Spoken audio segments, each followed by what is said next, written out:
বিভিন্ন দেশের পৃথিবীরই দেখি। যেমন আলুর কথা বলি, আমি নিজেই বলি আলুর কথা। আলুর দাম আমি সেদিন চেক করতে দেখছি 93টা দেশের মধ্যে আলুর দাম এখন সর্বনিম্ন বাংলাদেশে। তাদের যখন হোলসেলের মূল্য আমাদের 50 টাকা, আমাদের এখন যে গুদামজাত হচ্ছে সেটা 50 টাকা। আমি যে কথাটা বলেছি সেটা হলো অর্থনীতি চাপের মধ্যে আছে, তার মানে চাপ আর সংকট এক কথা না। চাপে আছে মানে আমাদের যে আমদানি রপ্তানি বাণিজ্য, এইটার এক সময় আমাদের রিজার্ভ 48 বিলিয়নে গিয়েছিল, সেখান থেকে আমাদের রিজার্ভ কমে এসেছে। তো সেখানে আমাদের চাপে থাকা মানে হলো যে আমার রিজার্ভ যখন কমে আসে আমি তো একটু চাপে থাকবো। আপনার অনেক ব্যাংক ব্যালেন্স ছিল, হঠাৎ করে ব্যাংক ব্যালেন্সটা কমে গেল, কিন্তু এমন কোনো ক্রাইসিস আমাদের নাই যেটা আগামী 3 মাস বা 5 মাসে। আমাদের আইএমএফ অনুযায়ী আমাদের 3 মাসের আমদানির পরিমাণ রিজার্ভ থাকলেই যথেষ্ট। আমাদের কিন্তু এখনও 4.5 মাসের রিজার্ভ আছে।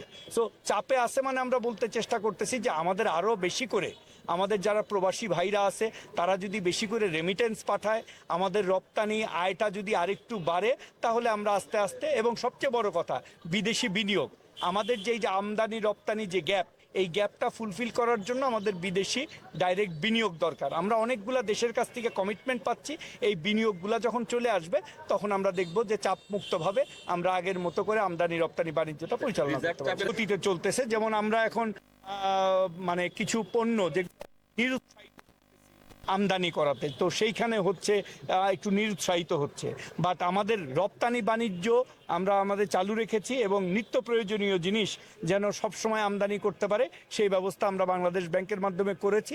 সো আমাদের ইনশাল্লাহ এই নিত্য প্রয়োজনীয় জিনিস এবং রপ্তানি বাণিজ্যে কোনো অসুবিধা হবে না। জি, আপনারা জানেন যে মাননীয় প্রধানমন্ত্রী আমাদের রপ্তানি বহুমুখীকরণের কথা বলেছেন, এবং এই বছর আমরা হস্তশিল্পকে বর্ষপণ্য হিসেবে ঘোষণা করেছি।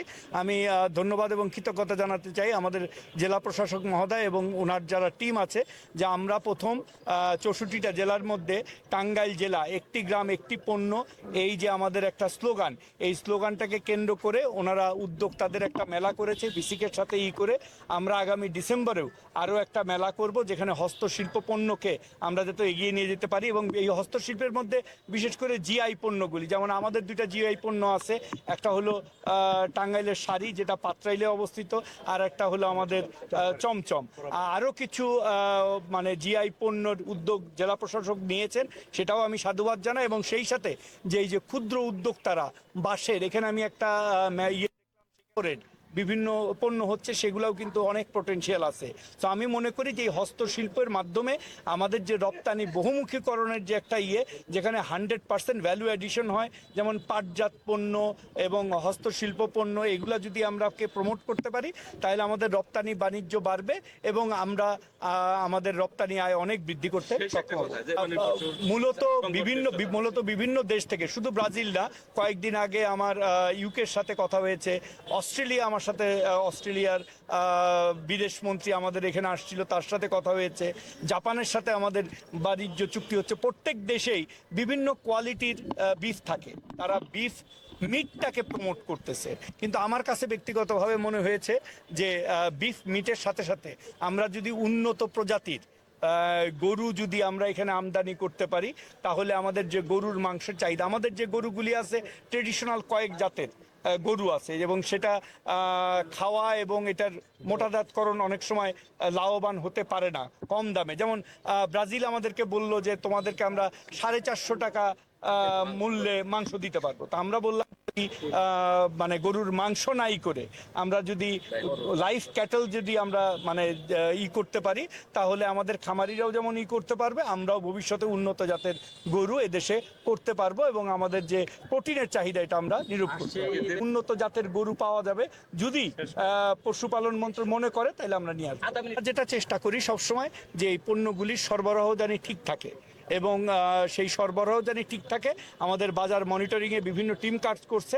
আজকে ডিসি মহোদয়ও জানাইলো যে ওনার উদ্যোগে বিভিন্ন জায়গায় বাজার মনিটরিং হচ্ছে। কোথাও যদি যৌক্তিক মূল্যের বাইরে কেউ অতিরিক্ত মূল্য আদায় করার চেষ্টা করে, সে ব্যাপারে আমাদের প্রশাসন সচেষ্ট আছে এবং ব্যবস্থা নেবে। ধন্যবাদ আপনাকে। আমরা মাননীয় প্রধানমন্ত্রীর নির্দেশে, আপনারা জানেন যে বাংলাদেশের সামনে সবচেয়ে বড় যে চ্যালেঞ্জ সেটা হলো 2026 সালে আমরা এলডিসি থেকে আমরা ডেভেলপিং কান্ট্রিতে উত্তরিত হব। এই সময়টার পরে আমাদের যে এলডিসি কান্ট্রি হিসাবে যে সুযোগ সুবিধাগুলি ছিল সেই সুযোগ সুবিধাগুলি বন্ধ হয়ে যাবে। আমাদের এখন মার্কেট অ্যাক্সেসের জন্য বিভিন্ন দেশের সাথে আমাদের বাজার সম্প্রসারণের জন্য আমাদেরকে কাজ করতে হচ্ছে।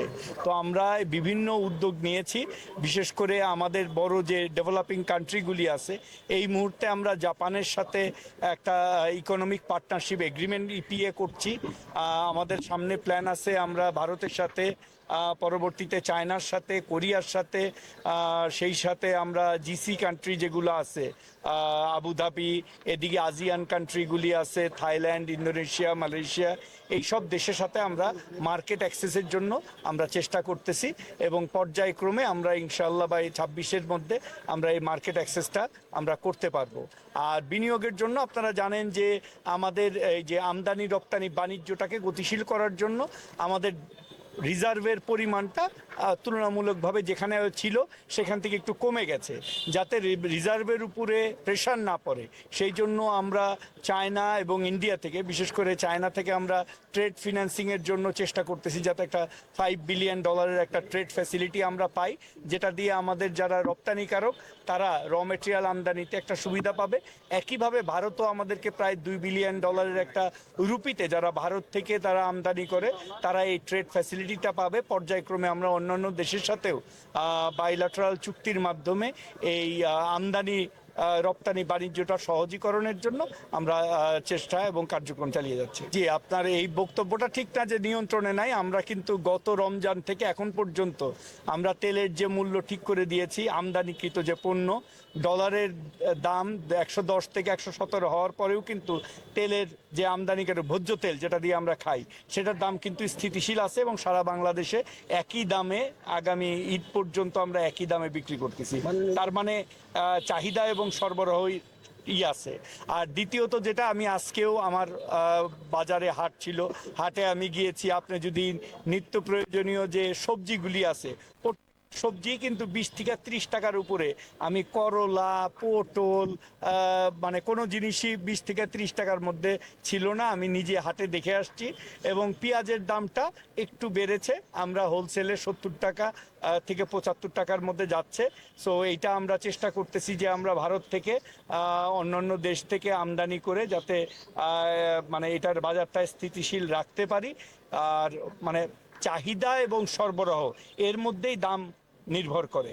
আমাদের একটা জায়গায় গ্যাপ আছে যেটা নিয়ে আমরা কাজ করতেছি, সেটা হলো একদিকে যেমন কৃষকের কাছে যদি জিজ্ঞেস করি তারা বলে যে আমরা মূল্য পাচ্ছি না। আপনি যান আমার গ্রামে, কৃষকরা একটা কুমড়া 100 টাকার নিচে বিক্রি করতে হচ্ছে, 60 টাকা 70 টাকা একটা 4 কেজি 5 কেজি। মহোদয়কে অনুরোধ করব যে আপনারা যদি যেসব জায়গায় আমাদের কৃষি পণ্য উৎপাদন হয় সেখান থেকে শহর পর্যন্ত, ঢাকা পর্যন্ত আমরা যদি এই যাতায়াত ব্যবস্থার একটা ব্যবস্থা করতে পারি, আমার মনে হয় যে পণ্যের সরবরাহ স্থিতিশীল থাকবে, দামও স্থিতিশীল থাকবে।